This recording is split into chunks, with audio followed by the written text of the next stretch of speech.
Hello and welcome to another episode of Spirituality for Badass Babes. I'm your host, Ania Halama, and today I have another beautiful book sister with me, Genevieve Searle. Excuse me, goodness, that's a mouthful. But I am so excited to have you here today. Genevieve is She's just incredible. She's known as the Optimization Queen, has spoken on the TEDx talks, stages, and how to thrive in an era of uncertainty. And boy, have so many of us been uncertain over the last couple of months. So this is the perfect person to have on today. This wild woman mentors game-changing women to align into their genetic genius so that they can actualize their own soul purposes.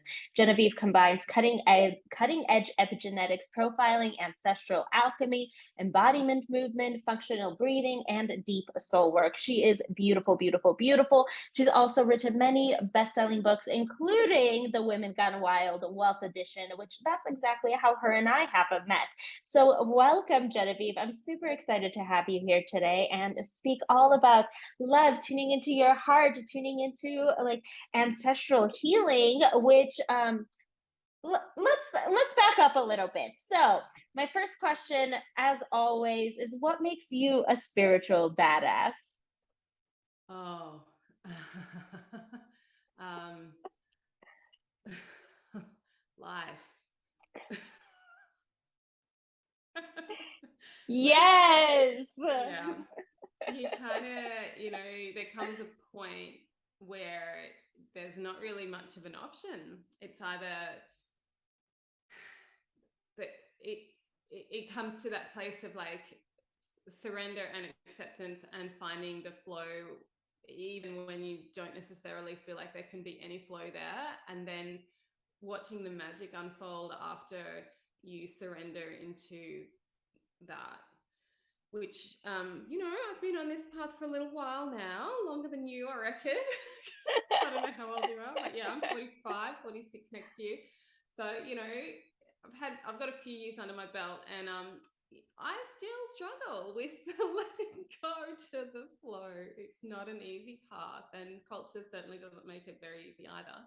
No, it is not, especially as women. Like, surrender should come so naturally for us because it's so feminine, but so many of us struggle so much with surrender. I know I do, but boy, is it magical when we finally do surrender. And I've talked about this on the podcast already. Like, me, the last few months have been absolutely crazy for me, but it wasn't until that point that I surrendered where doors opened up, opportunities, the right people coming into my life. Like, manifesting like in quantum field, like an entire business came out of this, but because I had to surrender. So how do you teach people and allow them to like surrender? Like, it's not a like, oh, this is how you do it, like everyone needs to do it this particular way, because it's also like a learning path as well. Like, we're always going to be surrendering, there's no perfect way of getting there.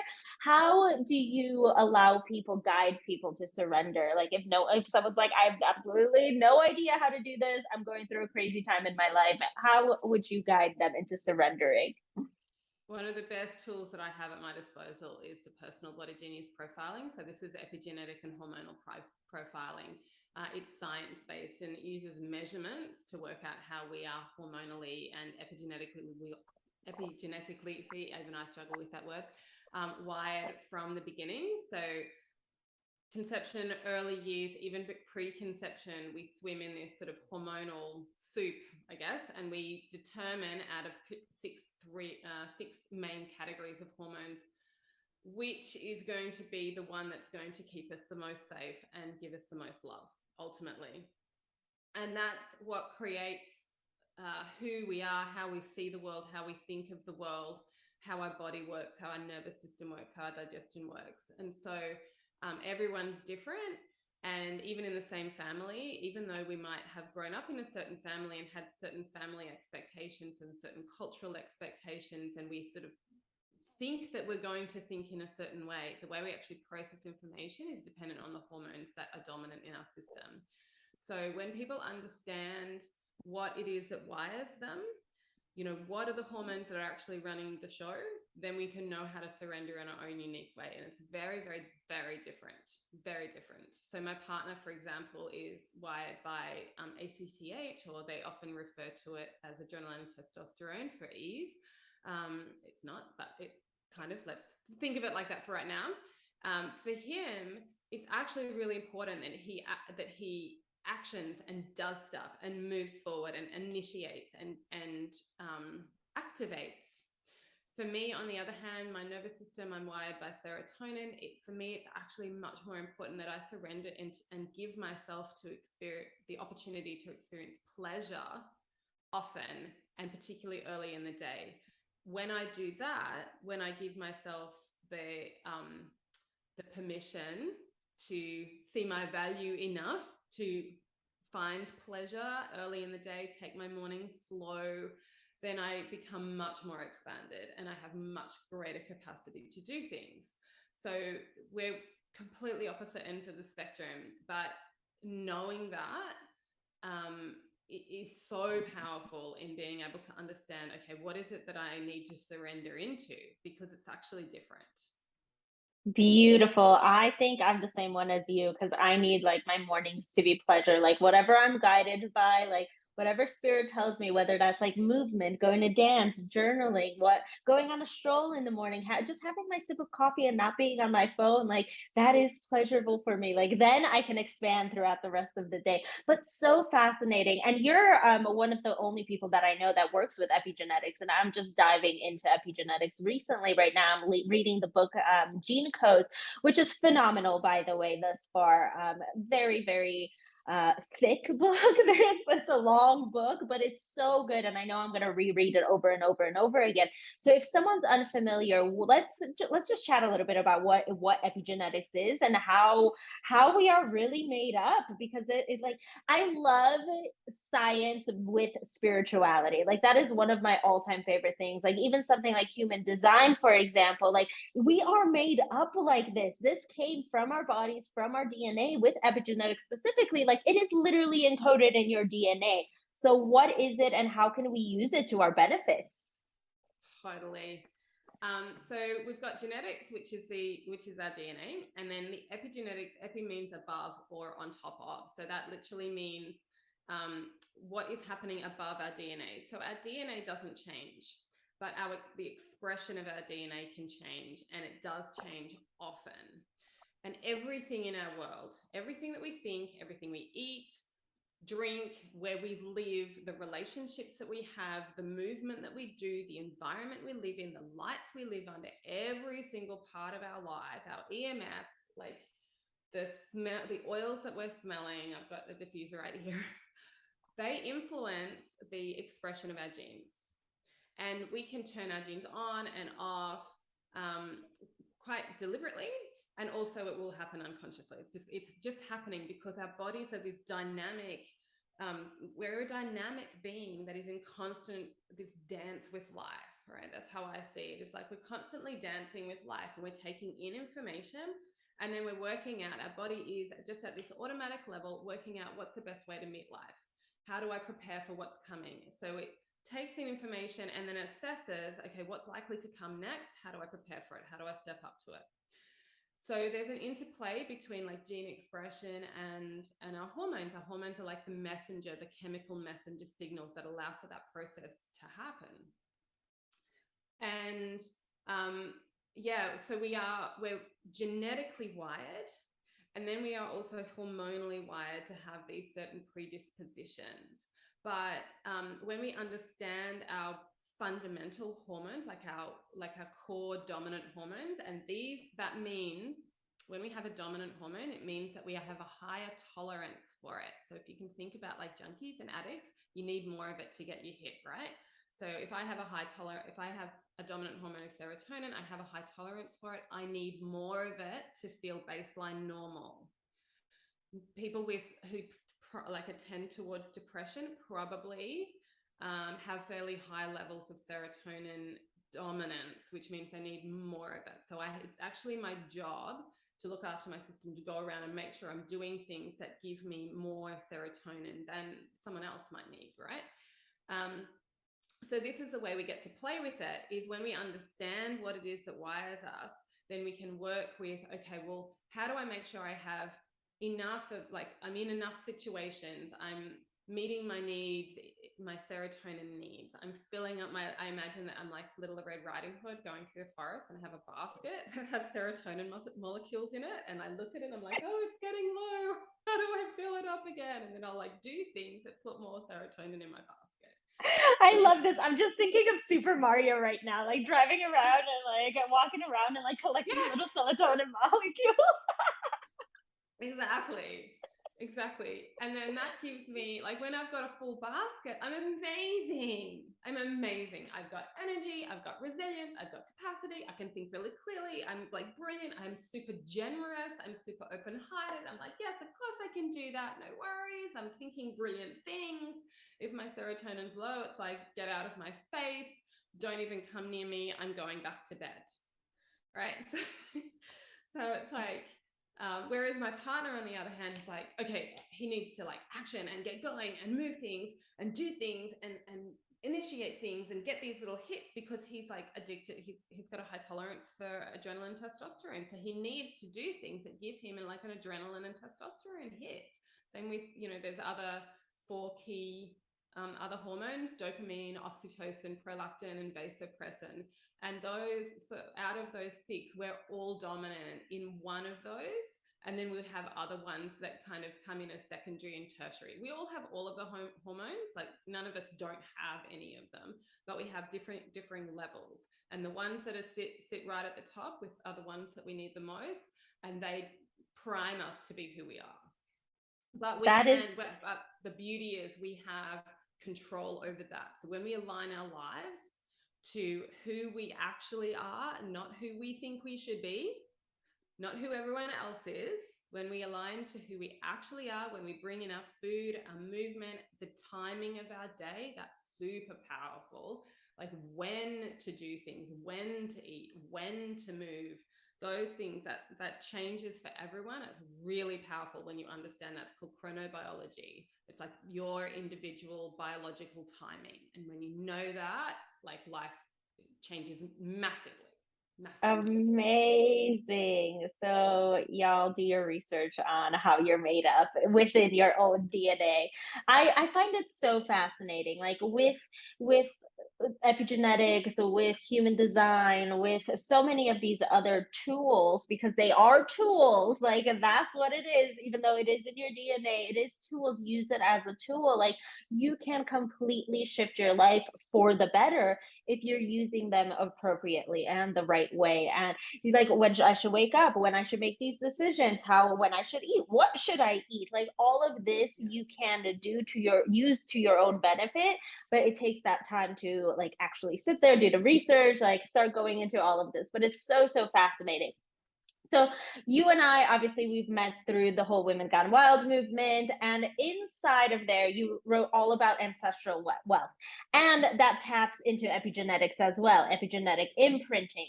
What is epigenetic imprinting? How is it different than just studying regular epigenetics, and how does that tie into relationships and ancestors?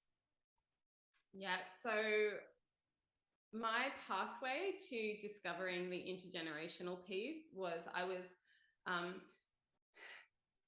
had been on a path of healing for a really long time, and I hadn't worked out the profiling piece yet. I hadn't worked out how I was hormonally wired, and so I was still stuck very much in there's something wrong with me.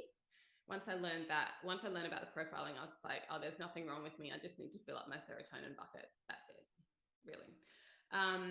But before that, so I was simultaneously working at healing my physical body and also then learning how to work with other people, like teaching other people in that and mentoring people. And I was working as a therapist. But at that particular time, I was learning about the epigenetic influence of light on the body. So quite techie. And then simultaneously, I was doing a year-long midwife, like a shamanic, feminine shamanic mentorship. I was sitting in that with a mentor, and she was taking me through that. And she was working with our mother line and got us to track our maternal ancestry. Now, I knew a little bit about my maternal ancestry, and there's quite the story, and I will write the whole story about this one day, because it sits close to my heart, and I want to share my grandmother and my mother's story in particular. I think it's really powerful. But ultimately, I was looking at these two pathways, and I just kind of was like, what? Hang on a minute. And they kind of converged in my own mind. So that's, prior to that, I'd heard of things like intergenerational trauma, and I dismissed it because I didn't have a pathway. And I just thought, oh, you know what? Stop bypassing, stop doing the whole spiritual bypass thing, and take personal responsibility for your own stuff. And that, when I figured out, like when I kind of pieced those pieces together, I went, oh, this is the pathway. This is how it would happen. Okay, now it makes sense. Now I can come at it. So what happens is, when we go through life and we live our lives, and we have, our system is designed to survive, and it's designed for our future generations to survive. It wants our ancestors at a deep level, regardless of what kind of people they were, at a very deep level, they are primed for the continuation of the line, right? So just at a DNA level, like our genes, our line wants to keep going. And so our system is going to do whatever it can to take information and pass useful information on down the line, because that's what's going to help ensure survival.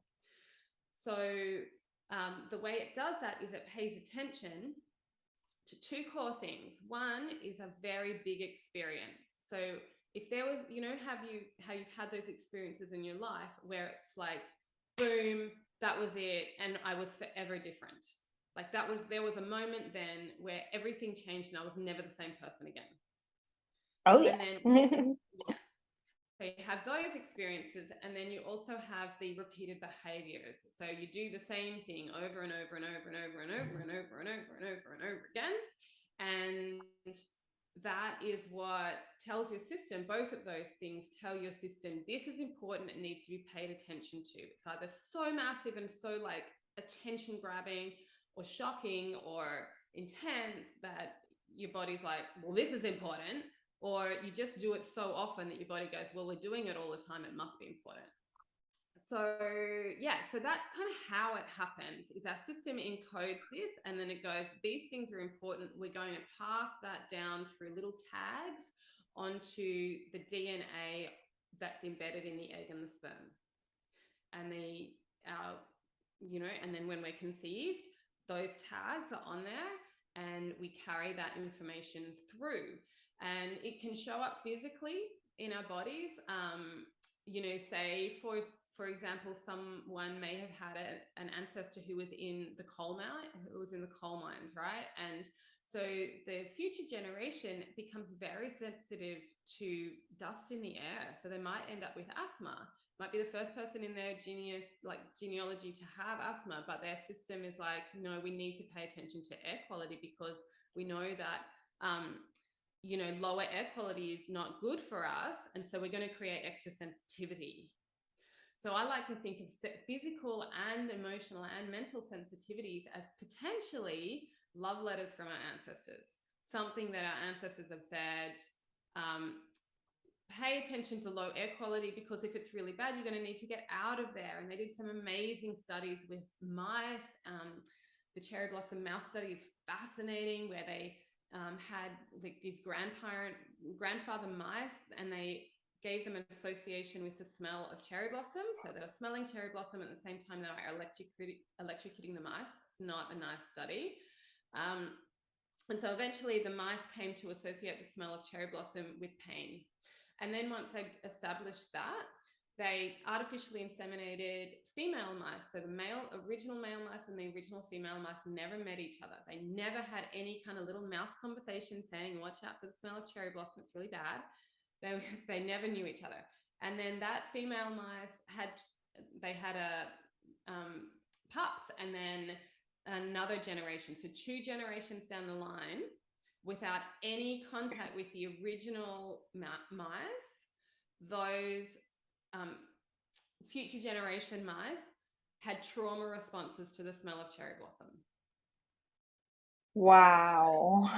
Wow. All so fascinating. I mean, I've known about like ancestral DNA epigenetics, but I didn't realize like how deeply it truly went. And the whole mouse thing just like blew my mind. And Yeah. being allergic to something, it could be from something that your ancestors passed down to you. Like I always say, like, oh yeah, this is information, wisdom information that's in your DNA because your ancestors passed down to it. But I didn't realize that it could even go so deep as like allergies that come up. Like fascinating. So fascinating. So Crazy. fascinating. And how does it tie into epigenetics in general? And this is a little bit of like where you're starting to lead into in life, is in relationships in general, whether that's relationships with yourself, with partners, with your family, with love, whatever. How does that tie in? Yeah. Well, when we know how we're wired and we understand the context in which we exist. So this is one of the things that I really try and help people understand who they are. So how we are hormonally wired. Where do we come from? Like, what is the story that got us to here? And we live in such a solo culture that we don't pay attention to context. We don't pay attention to how what came before us, what is imprinted into us, encoded into us, because that's going to determine how we see the world, how we respond to the world, how we physically respond to the world, how our nervous systems respond. And that's going to play out, like, say with those mice in the cherry blossom study, if they had, those poor little future mice were like, I don't know what it is about cherry blossom, but oh my God, it's like totally terrifying. And everyone's like, it's just cherry blossom. Like, what's the big deal? They're like, no, like, doesn't it freak You you don't out? understand the cherry blossoms. Everyone's like, I really like it. You're like, oh my God.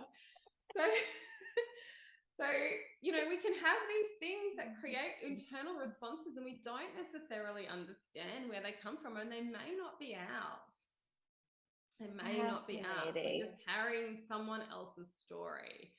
And that's beautiful, because when we can start to see it through the lens of the gift, it's like, what is the gift here? And this is where I do like the ancestral alchemy piece. It's like working with the gift of what we've been given, rather than focusing on like, oh, I'm carrying this intergenerational trauma and it's really bad. It's like, there's always a gift. So working with what has come through that is really positive. Firstly, identifying, what's going on, but also then flipping it. It's like, when we understand who we are, when we understand who our ancestors were, what was going on for them, what was their life like, at what time did they live, what culture did they live in, were there major wars going on around them? Like, how's that going to, were they male, female? Like, how are these things going to play out? Because that information is encoded into your system. And when we understand that, we can then choose to harness the gifts, harness the gold, and step forward with it. So that's like the ancestral alchemy piece. Like, when we understand who we are, we can then kind of tap into it. And we can also tap into, who do I want to be? Like, what are the gifts that lie latent into me? This is what I wrote about in Ancestral Wealth. What is sitting in me that I haven't tapped into, that I'm looking outwards and going, I wish I was more like that. I wish I had more of that. My feeling, my experience, what I've seen is that when we see that in someone else, when we look at someone else and go, I wish I was that we actually already carry it. Like, the true yearning, not just like, oh, that'd be nice to have, but that piece of like, oh, I really wish, it's actually because we carry that already. We already carry it. We maybe just haven't fully embedded it into our system, or embellished it properly, or just owned it. Maybe we just haven't owned that we already carry it. So that's like one of the core pieces of how to work with it. The other cool, like really amazing pieces around working with ceremony and ritual. So when I talked before about big experiences and repeated behaviors, we can reverse engineer those things using ceremony and ritual if we are intentional about it. So we can reverse engineer epigenetic imprinting consciously using ceremony and ritual, creating a big experience, hacking our senses, hacking our senses and our emotions and our body through a big ceremony, and then backing it up with repeated ritual. Super cool. Super cool. Wow. Yeah. Wow. You just keep blowing my mind. And I love, like, you just saying, like, we haven't fully stepped into that. If it's something that you truly want, like, that's what's really sticking with for me. Like, it's already in you. We just need to embody that or embellish it, or just start becoming it, because it's already in you. I love that. And go ahead. So yeah, just on that, the cool thing about the ancestral piece is, like with the Ancestral Alchemy, I look at the way people, I kind of take them on a bit, we go on a deep dive journey, and we call forth the ancestor that actually already embodies it. And then we utilize things like, I work with like essences and sprays, and I post these to people all over the world, because our subconscious mind works through emotion, physicality, like our body, and our senses. So when we combine behavior with something that hits on our senses, so smells, touch, like if you're spraying yourself, it's like hitting you, like you're literally hitting yourself. So I walked around for ages with my aunt, basically in a spray bottle, and I'd be just like, I'm just spraying Narelle all over me here. And she was like my ancestral archetype for this particular aspect of myself that I really wanted to bring forth. It was like, what was it about her? And because she's in me already, or I already carry her DNA, I'm not looking outside myself to someone that I have no connection, relationship, or association with. It's like, oh no, this I have this because I carry it, because she carries it. So I know I have it in me. So then it becomes accessible, because it's not this externalized thing. It's something we already have in us. And it's like proof, because here's my ancestor. It's like, cool, I'm just going to tap into her and just bring what she brings through more in myself. Yeah. So good. And I'm getting chills, like, just listening to all of that. So cool. Yes, connect to your aunts, connect to your uncles, connect to grandmother, great grandmother, all of the ancestors, because you already have that information within yourself. We talked a little bit about, like, epigenetics in relationships in general. And this year alone, like, you and your partner went through a crazy relationship transformation. How did that go? Where are you now? How was that transformation for you?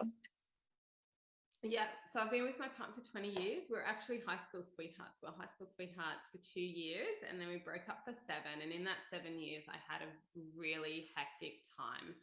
And yeah, anyway, you can read about that. But it really set up, it was quite traumatizing. And so when we got back together, our relationship was really built on a lot of love, but also trauma and codependency. And that was actually great. Like, there's a lot of there's a lot of relationship coaches out there that really give codependency or trauma bonding a really hard time. But you know what? It got us through 20 years really well, and allowed us to raise 3 incredible sons together.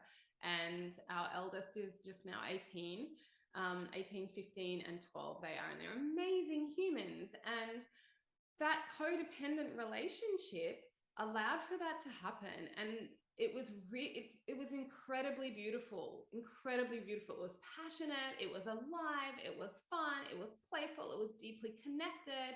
We were a cohesive family unit. It was amazing. And and this year we really actually saw it for the first time. We saw the codependency and realized what was playing out subconsciously, and that we'd reached a point in ourselves and in our relationship where that dynamic was no longer appropriate. So effectively now what I see is we'd reached the end of Act 2 because we'd already had Act 1 in high school. So we'd reached the end of Act 2 and then we got to intermission. But we didn't see it as intermission. We saw it as relationship crumbling and everything's falling apart and it's dying and this is really painful. Because again, we don't have a culture that talks about this. We don't have a culture. We have a culture that is where longevity in relationship is based on codependency and compromise. And so if we are in relationship for a really long time, it seems to be that the only way we can do that is by not being the fullest version of who we are, right? We don't have any role models for that. So it's either we stay together and we don't be who we fully can be, or we break up and we walk away. Usually blaming our partners for being some kind of narcissistic abuser that, if only I just realized previously. It's like, well, actually, there's, lots of people make up the whole relationship game. So his story, her story, and the truth, right? Yeah. But in we're looking at these two options. Well, I was definitely looking at these two options. It's like, okay, we either break up or we go on as these half people. Well, both of those options suck. Surely there's like another possibility here. And there was just something in me that, as much as my nervous system and as much as because I've got fairly high levels of vasopressin actually, which also wires me for vigilance. So my nervous system was wired and rattled, and I felt incredibly unsafe and destabilized and uncertain for months at a time, just months and months and months on end. And just like, yeah. So I kind of had to just really through understand the thing that got us through, the thing that allowed us to get to ground zero and then start to reimagine how it could be, was understanding our profiling at a really deep new level and going, okay, this is how you're wired, this is how your nervous system's going to respond, this is how you see things, which is actually really different. Even though we'd been together for 20 years, even though we knew each other really well, even though we'd had a great relationship, even though we'd both done heaps of spiritual and personal development work for decades, we still learned more in the last year about ourselves and each other than we'd done in the previous 20 years. And the profiling piece was the thing that saved everything or changed everything, because suddenly it was like, oh, I get it. And it became non-personal. It's like, oh, cool. That's your hormones. Of course you're literally wired like this. Yeah. Now, of course, there's still personal responsibility. Hormones don't give us permission to be assholes, right? We still, it's just, I hope it's okay to swear, but we don't get we still have personal responsibility here and here. But when we can learn how to understand who we are and feel self-validated in that, and we can take responsibility for meeting our own needs beyond our partner. Our partners are not responsible for making us feel better. That's not their job. Our job is to make us feel better.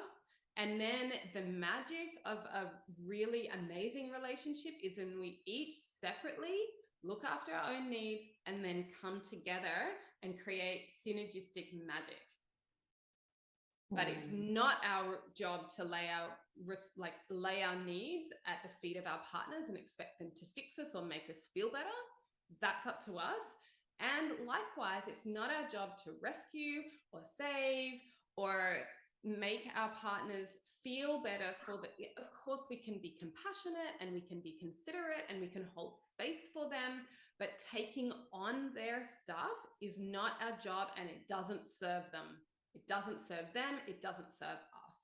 And it doesn't serve anything else. It doesn't serve our passions, it doesn't serve our projects, because everything goes along away as we're trying to patch this relationship together. Meanwhile, we're feeling resentful and stifled. But what if, and this is what I've come to through this whole process, is like this whole process of love reimagined, which is kind of what's brewing now. And I feel like there's a book there. Love reimagined. What if we could all just love each other free?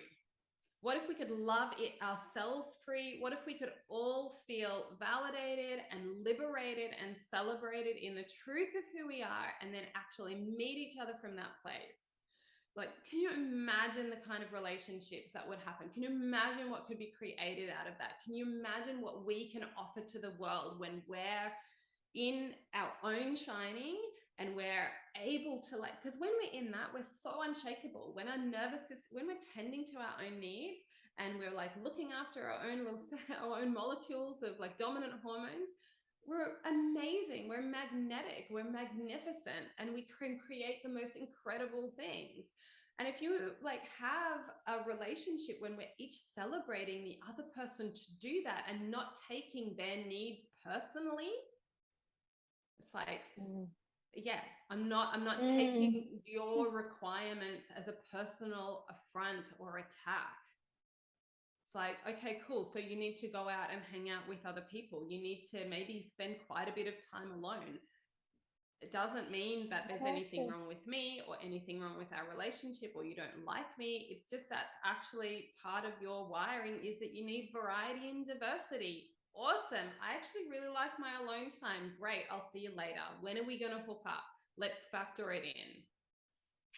Ah, beautiful. Having that understanding and creating a beautiful life together with your partner. It's not me for myself, you for yourself. I'm not trying to fix you. I'm not trying to be your mother. I'm not trying anything else. Coexisting together to for the divine to come to through you at that point. Oh, so beautiful. Thank you so much, Genevieve. But where can people find you? Where can they get to know more about you, more about epigenetics, more about all that you do? Where can people follow you? Yeah, I'm the Optimisation Queen with an S because I'm Australian. Optimisation Queen. And I'm on Instagram. So I think on Instagram, I'm Genevieve _ the Optimisation Queen. Facebook, the Optimisation Queen. I'm the optimisationqueen.com. And yeah, I do just a little flag, like the three core pathways that I work with is like a Kickstarter, which is a 3-session Kickstarter. That's personal body genius profiling. And then I do Align to Alchemize, which is a 3-month journey. So that's working with the profiling, working with ancestry, childhood experiences, embodied movement, sensory pieces. And then my new piece that's come through my whole relationship experience is now relationship translation. And that's where we work with the profile of two individuals in a partnership. You're like this, and this is how you can work together. So that's this like new thing that I don't actually have anything. I've just got a few posts on that, but I don't have anything written yet. But yeah, if people want to contact me through those or just hello at the Optimisation Queen, we can jump on a call and chat about where we want to go. Perfect. And all of her information will be in the show notes as well. Thank you so much, Genevieve. Thank you for all the golden nuggets. Thank you for just being you, bringing your own energy into here as well. I appreciate you. And thank you again for your time. So appreciate you. Thank you so much for having me. It's been delightful.